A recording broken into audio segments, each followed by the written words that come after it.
In this video, I'm going to open and build this Star Wars Legends of the Force pre-release kit and show you my process for turning this into a functional sealed deck that I could play at a pre-release. So let's jump into it. What's up, everyone? It's Dan with Main Deck, and while I may have lost my voice last weekend, today in this video on Legends of the Force pre-release week, I'm going to try to show you how to not lose as many games when you hit up a pre-release at your local gaming store. So we have here a pre-release kit provided by Fantasy Flight Games. Shout out to FFG. Thank you all so much for sending me some product to do a couple videos with. We're going to have this as well as a box opening video to really get you into the spirit for what is personally, I think, my favorite set for Star Wars Unlimited so far. This video might take a little while, so I think we're just going to jump right into cracking this open. I'm going to walk you through kind of how I like to set up my sorting of all the cards, what I'm looking for in this format and in Limited in general, and then I'll actually string together a deck for you, kind of explain why I made the choices I did, and hopefully by the end of this, if you're newer to the game or just looking for a little bit of different perspective, you'll have a better idea of how you might be able to craft a deck and perform a little bit better when you're playing in your pre-release. So let's dig right into this thing. We're going to crack this open. We'll talk a little bit about what's inside here as we go as well. And once again, thank you for your patience with my voice. I did lose it the previous weekend, but the show must go on. It is Legends of the Force pre-release week, and we are not going to miss that. So inside our box, we have the main thing here, if you need it, I guess there's rules and damage counters. If you're new to the game, these counters will be really useful. And then just some basics about building a pre-release deck, including some of the basic rules and things to be aware of.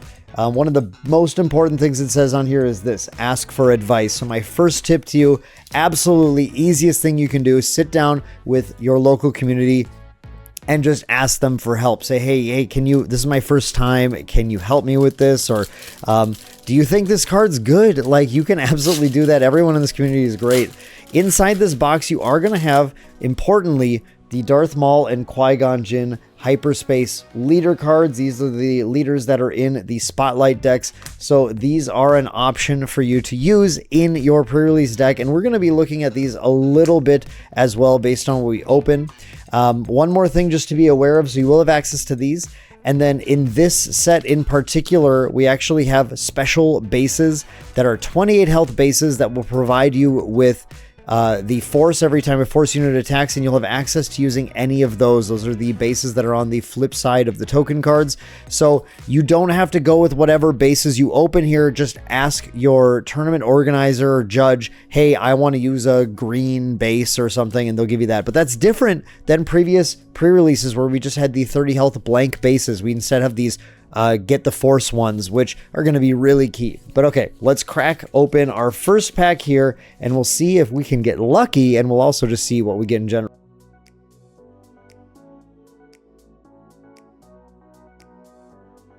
My boy Babu Frick, let's go. I love Babu Frick. That's our rare, actually a hyperspace rare. That's not our main rare from the pack. It's another cunning card. We got a Death Field in here as well. That is a strong rare to get. Definitely one I'm going to want to think about playing. We'll put that in here. And then another strong foil. This is from the starter decks, or the spotlight decks. Darth Tyrannus in foil. Just villainy, but oh man, I'm already looking at this. My very first pack, I'm looking at these and thinking, these are powerful. And the reason I like these is because they are removal. And removal is one of the key things in sealed deck and limited that you want to be looking for. That'll help you play better games. We're going to start our second pack off with a Kylo Ren rare leader. So that's going to go into our leader options up here. I think I'm just going to stack these all together, and we'll talk about those in a second. Get a hyperspace Ezra Bridger. That looks so cool. Very nice. Okay, that's going to be our first Vigilance Heroism. Our rare is Axe Woves. This is a unit of a rare in limited. Absolutely looking at playing Vigilance as soon as I see that. And then a foil Ascension Cable. The reason I like this unit, shielded, he's hard to take down, and there's so many interactions based on this ability that will allow you to like upgrade him more and get him buffed up and even more powerful. Any experience counter on him will basically give him +2/+2 instead of +1/+1. Shields make him bigger. And then of course things like lightsabers, weapons, as long as they're not only doing stuff with force units, but any upgrades like that, you know, that ascension cable that we opened in the foil slot, all that stuff makes him kind of a monster at controlling the board, and all that stuff works a lot better in limited. Let me get this trash out of here. You guys don't need trash on the screen. You don't need trash on the screen. All right, so we start a third pack here. We're going to get a third sister in the third pack, which is really appropriate. And I actually think she's probably going to be really sweet in limited because the ability to give your units hidden is going to give you better control over the board. Of course, that's a new keyword in the set you want to look out for, where units with hidden can't be attacked that turn, that phase that they come into play. So that's going to make it so I can I could get my Axe Woves down, and he's going to survive with that shield. He can't even be attacked at that point, and he's going to be able to the next turn, possibly if I take initiative, make him even stronger before my opponent starts trying to deal with him, or he starts trying to deal with my opponent. Sorcerers of Tund, consumed by the dark side. Okay, now I'm just trying to point out interactions as I see them, because I think this is really cool. Give 2 experience tokens to unit and deal 2 damage to it. Again, on this Axe Woves that we got, that's going to give him +4/+4 and 2 damage, which is really cool. And then if he's still shielded, that shield is just going to eat the 2 damage instead. So he's going to end up being a 6/6. Lose the shield, so he's going to lose the buff from that. But a 6, this will turn him into a 6/6 on turn 3, which, I mean, come on, we're talking limited here. You're talking like smaller power level in general. That is going to just possibly determine the game. So that's I'm looking at villainy. I'm looking at vigilance. I'm looking at third sister too. I'm seeing some pretty cool interactions here. Secret of Sage, even if I don't get Axe Woves, I could just use this on any shielded unit to make it really big. So I like that interaction. That sounds pretty strong. Quinlan Voss. Like Quinlan a lot. And then our rare here is Craving Power. When played, deal damage to an enemy unit equal to attached unit's power. Now that is pretty sweet on Axe Woves because it's going to give him +3/+3. And then he'll be able to deal a bunch of damage. If you're new to the game, dealing damage to a unit is different than attacking. So Woves don't take any damage back if you do that, which is pretty sweet. And foil Neimon Strike. Really, really cool card that I'm looking forward to using in Constructed in some fun things. But might not be something that fits into our pool here. Let's open our fourth pack, see what else we're going to get in here. Supreme Leader Snoke. Ooh, okay. Doesn't quite work with our Woe strategy. He's looking for villainy units only, but interesting. Calm in the Storm. Oh, man. That is crazy with Axe Woves, potentially. You don't get to attack with him that turn, but it makes him so out of control.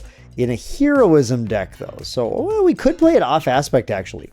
This might be worth playing off aspect. So remember, that's always an option, too. You don't have to just completely remove your heroism cards if you're playing villainy or vice versa. That could be a good off aspect. Second Babu Frick. I don't know if we're going to have the droids to really make him do much in limited, unfortunately. But we'll get a foil rare here. Second Sister. Nice. Just a solid unit in limited for sure. Not necessarily going to have a lot of force units.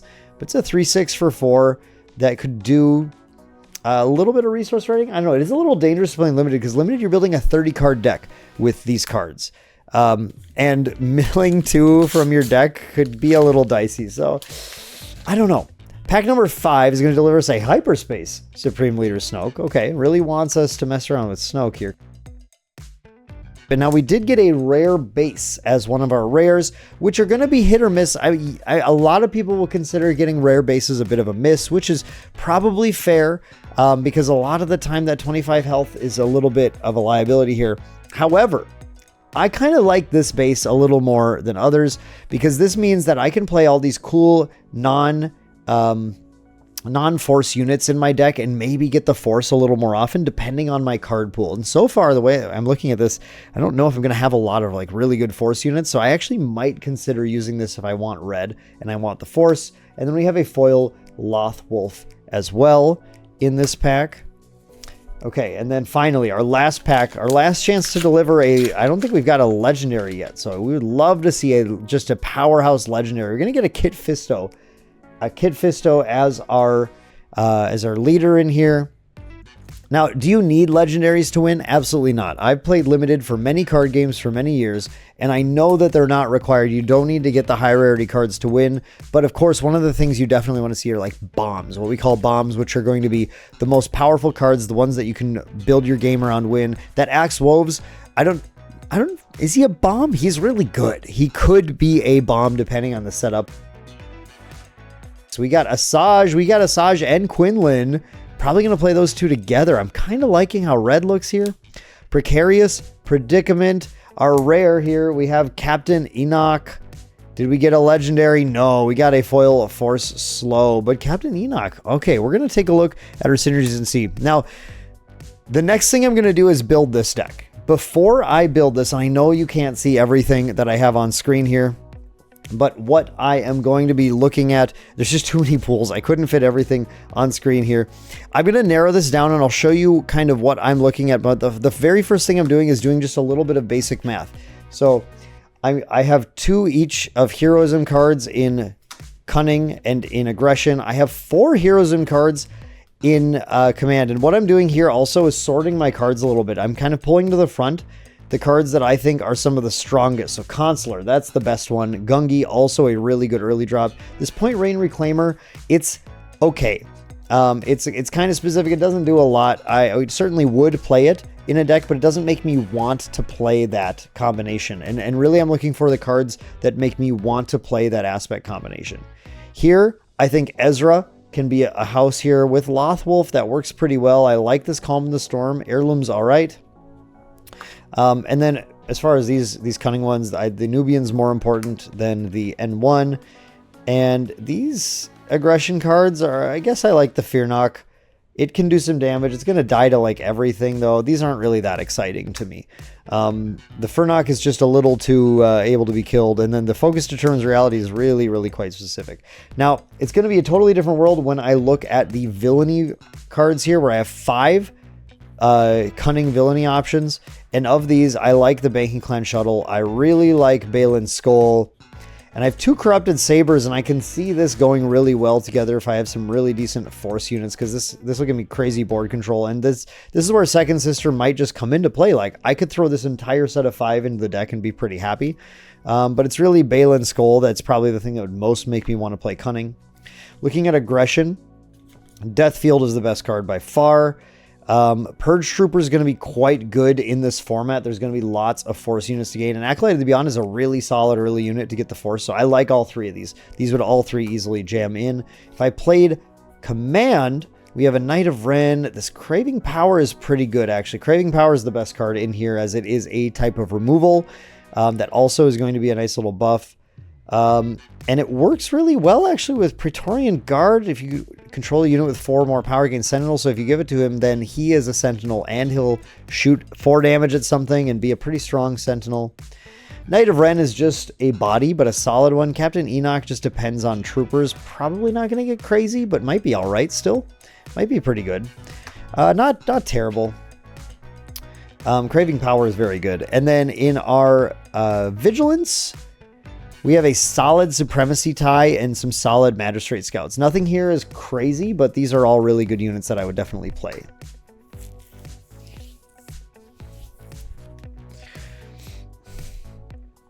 So now here we have the tough spot. We're going to look at our stacks of cards that are just the aspect alone, no alignment. And you'll always have way more of these. And you can see the difference here, though. On the right is my Cunning, and on the left is my Aggression. So I've got a lot of Cunning.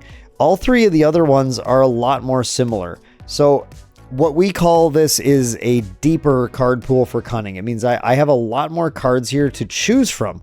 However, depth is in everything. And if a lot of these are just kind of not very good, then it's actually deceptively shallow, unfortunately. Now, I think this Charging Philac is good on a quick look through here.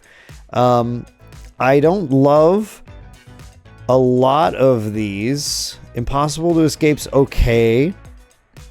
Disturbance in the Force is playable.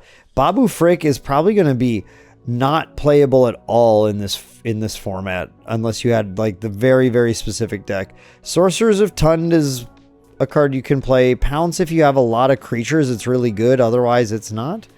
Ascension Cable is all right, and we have 2 of them. And there's another Force Slow and a Force Speed. I think these 2 are good, and everything else is like kind of situational or actually just not very good in limited.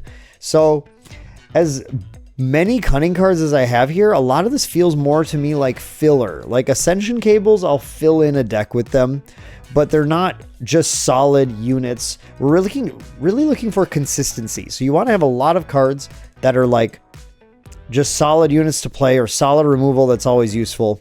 Looking at aggression now.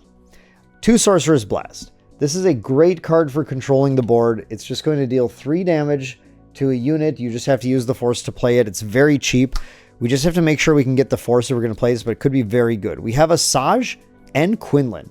And these 2, of course, are a pair that work very well together. Quinlan into Voss. Quinlan into Voss. Quinlan into Asajj. Asajj will pump the +2 when played onto Quinlan. Then it'll give them 6 power. Then you can attack, deal 2 more to their base. And then every turn after that, Asajj can attack first, Quinlan can attack second. And they work super, super, super nicely together. So these are great. We have a reprint card called Hunting Nexu, but I loved this in Shadows Limited. While you control another aggression unit, it gets raid 2, so it's just big, scary, does a lot of damage, so that's good. DRK1 Probe Droid, I actually think this card is great in Limited. It's kind of cracked, actually. It's just a 2/3 for 2, which is reasonable, but has this when played where you're going to be able to defeat all sorts of lightsabers or stuff like Craving Power, or at the very worst, you could just hit shields or experience. So this is easy throw that in. Witch of the Mist is really good just because she's a hidden unit with Force. So if we end up with a Force base, I like her. If not, I don't really care.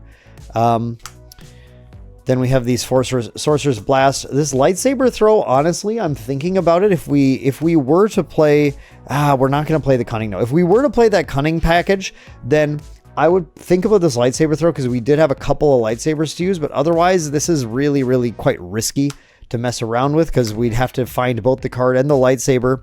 We do have 30 cards in our deck, so it's a lot easier to find combinations like that, but is it really worth that? Do or Deny can help us draw 2 cards, which is pretty nice in the Rathtar. This guy's just really huge. I would play him because he's just really, really large. So looking at this, I kind of like all of these. This is actually way deeper than our yellow pool. We have a lot more options that are actually useful. So that's pretty cool. Our Cunning, we have some Relic Scavengers. I kind of like this guy. It's just a solid body. It is only fringe, though. We don't have that Force trait. That's kind of nice. Overpower is okay. It's a card I would put this in, later in the deck. Just sometimes it'll be useful. It's not crazy though, but that Overwhelm is nice. The Nemon Strike, good if we have a lot of Force units.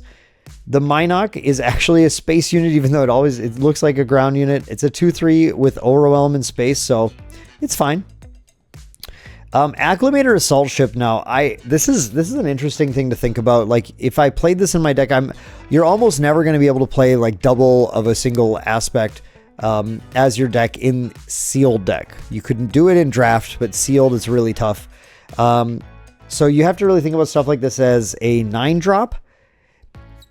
And what am I getting for 9? A 5/8, and then the next turn it attacks for 5, and then +5/+5 something else. Like, it will end the game, certainly, but I don't know if I'm jumping to put that in as my 9-drop. However, Jedi Temple Guard, I think this is crazy. This is really, really good. Ambush and Restore 2. Sorry, not crazy. I always look at this and think of card like Modded Cohort that is Raid 2. The Restore 2 is not nearly as good, but it still is decent.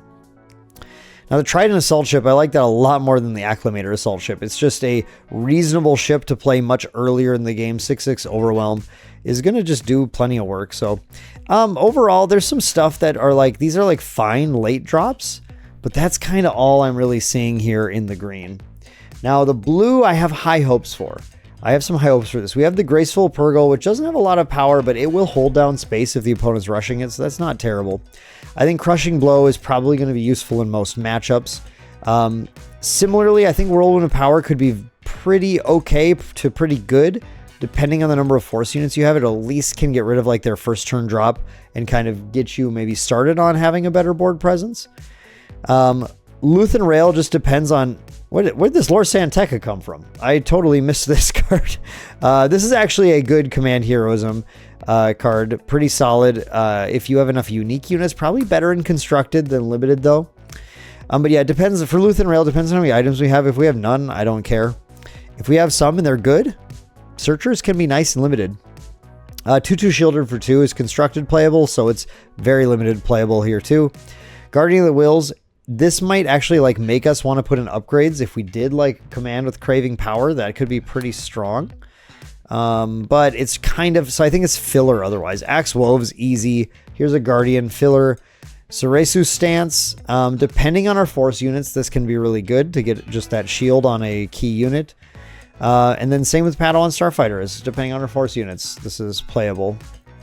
This guy is a force unit, so, you know, these are okay. Nothing crazy, nothing too crazy, but we have options to play. We'll probably end up jamming a lot of this stuff in.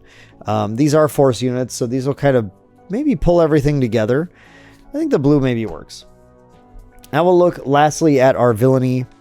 I like Forged Starfighter just as having a space option is okay. Actually, I shouldn't say I like it. It's okay to have. It's hidden. It has raid 1. Basically, I'm going to put this out and hope my opponent doesn't want to contest me in space. But as soon as they put other good space units out, it's probably just gone. Army of the Dead is just a late game body you can play if you're playing villainy. Tyrannus is actively pretty good, especially if, specifically if you're getting the Force. But even without that, a 4/3 shield is fine. And we like Consumed by the Dark Side because it looks like we're going to have a number of like little shielded combos or Axe Woves if we're playing Vigilance. So all these are definitely playable cards that we can put in our deck. Looking at the heroism stuff, we have a couple of Gungan Warriors who are actually quite solid. Don't underrate these guys in limited. A 3/2 shielded restore 1 for 3 is going to be kind of a menace on board. Actually, looking at these makes me kind of like heroism quite a bit more here. But then otherwise, I don't care too much about Refugee of the Path. It's kind of specific, but it does work again with that Ahsoka. Matron's pretty good though. If we have enough force units, getting that extra draw can be pretty big. But I really mostly like the Gungan Warriors here as just really solid things to play on board that can trade favorably in a lot of stuff thanks to that shield. And then finally, in our aspect less cards, Go Into Hiding is whatever. Curious Flock is a very playable limited card. It's a body that's flexible that just kind of works at any stage of the game. So I will probably jam this into any deck that I build here. Gundark is I think mostly what we're gonna want if we are having some creature synergy. If we went with Kanan Jarrus leader, if we had that, if we wanted to play the +4 and attack the creature surprise strike, what's it called over here? Pounce. If we wanted to play Pounce, I would look at Gundark. Otherwise, I don't. He might just fill. He might just be a filler anyway. Just a 5 for a 5/4 when play, deal 1 damage. It was just a filler unit. Last words, if a friendly unit was defeated this phase, give 2 experience tokens to unit. Again, pretty crazy with Axe Woves. The ability to attack something with Axe, and then he'll just trade his shield to kill it, and then you'll last words him and make him huge. I'll probably put this in our deck because we're using Axe Woves specifically. Last words, Axe words. Okay. So that's my kind of look at everything. Now I'm going to go and build this, and I'm going to come back and show you what I ended up with. Okay, here is the deck I decided to build, and this shouldn't be too surprising to you if you were paying attention as I was looking at my pool, but I felt that Vigilance and Aggression were the deepest colors I had. Command was probably number 3, and I did think about off-aspecting at least one command card, and I do still think that's an option, so maybe I'm gonna set that aside here too, because I don't think it would be terrible to play this Craving Power at 7. And I think this is really an option. If there's anything that you didn't like in this list, you could maybe slot this in just to have something to do towards the later game, because we are in this deck, we are a little weaker on our late game, just kind of relying on things like this Rathtar Army of the Dead to get us there. But I don't think we need to worry too much, because I think this deck has a pretty powerful mid game. So let's talk about what I base that around. Obviously, I talked a lot about axe woves here, and what really pushed me into villainy in particular is being able to have access to things like Consumed by the Dark Side at its cheapest cost, cards like Darth Tyrannus, and then I really in particular liked the villainy aggression cards that we had, and it felt like aggression was the second deepest color alongside vigilance, so it all just kind of made sense to me. Getting cards like Purge Trooper and Acolyte of the Beyond, which we'll talk about in a second, is super useful in here, but then also having this death field I think is going to be really clutch to be able to just handle the board if it gets a little out of control. Now, I'm really excited about Third Sister in here in particular because I don't have a ton of Force units. I have this Acolyte, which is going to be a really key way to make sure I can get the Force. It has the on attack or when defeated, the Force is with you, which is really good. But otherwise, I'm going to be kind of relying on things like this Witch of the Mist, who is naturally hidden on her own, so she doesn't actually interact with Third Sister in a special way, but we'll talk about her in just a second. This Quinlan Voss and Asajj Ventress, and I think these two with Third Sister are great because it lets you actually kind of set the combo up without your opponent being as easily able to interact with it. And there isn't actually like a crazy amount of removal in this set. So a lot of it's going to be attack based, which is why I think Third Sister is going to be a really powerful leader to go with. And Third Sister also makes a lot of sense with some of these other random units. I have these Magistrate Scouts, which are going to be, I think, really clutch for being able to kind of just end up being able to attack, do things on board while healing back up, meaning that I can kind of let my opponent attack me a little bit more than some other decks, and I think I'll be able to sort of like play a value game with that instead, where I am not under the pressure that they want me to be under, which lets me go into that mid-range era of game a little bit easier. I think with these Force units I have in the Secretive Sage, the Witch of the Mist, the Acolyte, I think I'll be able to get the Force enough times. And that's one of the big things you're looking at in this format in particular. The strongest cards are going to be the ones that use the Force. So just do or do not, just 2 costs to be able to draw 2, but you have to use the Force for it. Or these 2 Sorceress Blasts that we're playing. 1 cost, deal 3 damage to unit is awesome, but you need to use the Force. But the thing is, you don't need to use the Force every single turn, unless that's what your deck has. So my deck only has a few ways to use the Force. That's it. It has these 3 cards that use the Force. There's a few cards that are like, if you control a Force unit, which is fine. I can set that up pretty easily. I'm not too worried about that. Oh, and then, sorry, Darth Tyrannus is if the Force is with you. So these are this isn't use the Force, so I just need to have it. He is another Force unit as well, though. So that's, yeah, I mean, I think all this kind of works. I don't have that many that many things that need the Force, and I do have a number of ways to get it. And then just a few things that look at Force units, but I think overall, what you're trying to balance in this format is getting the Force enough times for the amount of times you need the Force. If you need the Force just 3 or 4 times like that, you don't need to have every unit be a Force unit. You just need to have enough of them, as long as you can kind of make sure you can find ways to get attacks. And that's where Third Sister is going to come in. I think it's going to be easy enough for me to get the Force every time I need it. And so I think that should all work out. Other than that, in this deck, I'm looking at a number of there's some interesting cards here. Now, we talked a little bit about the Forged Starfighter, and I'm just going to commit this into space and see what happens. It's hidden on its own. It should be able to attack for 2. But this is the kind of card that will quickly lose value as the game goes on, usually more of an aggressive card.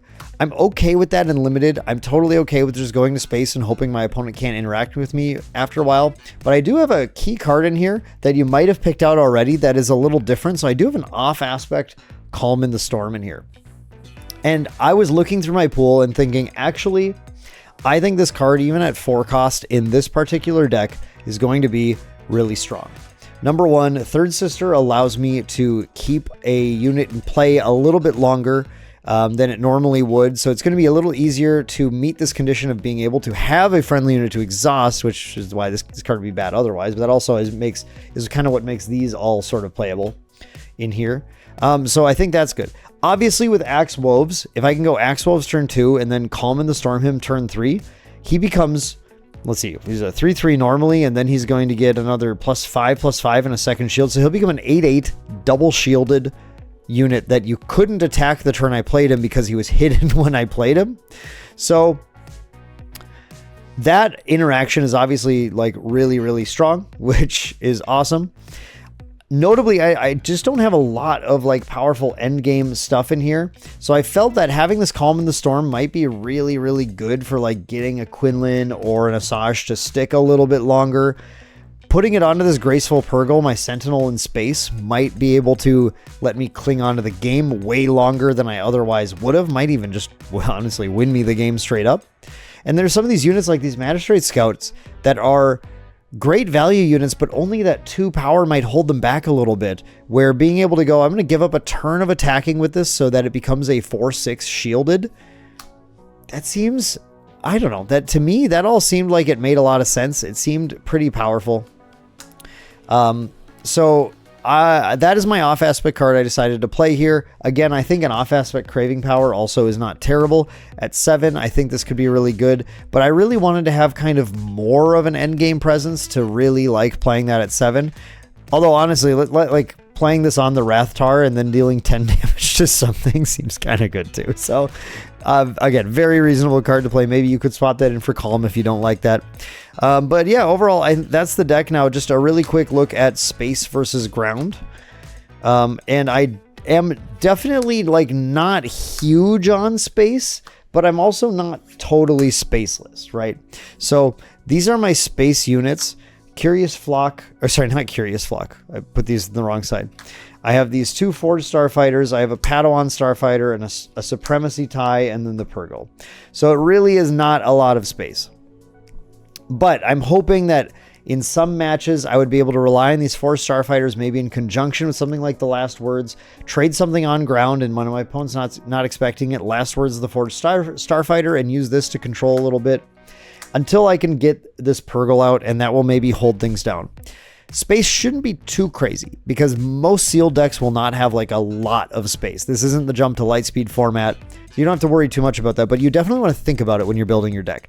Make sure you have some amount of space. If I built this and then I saw that I had no space, I would have to think at least, right? Would this be worth? Because if you can just go full ground and be confident you're pushing aggro through Sentinels even enough to be able to not lose to a heavy space deck, then that's fine.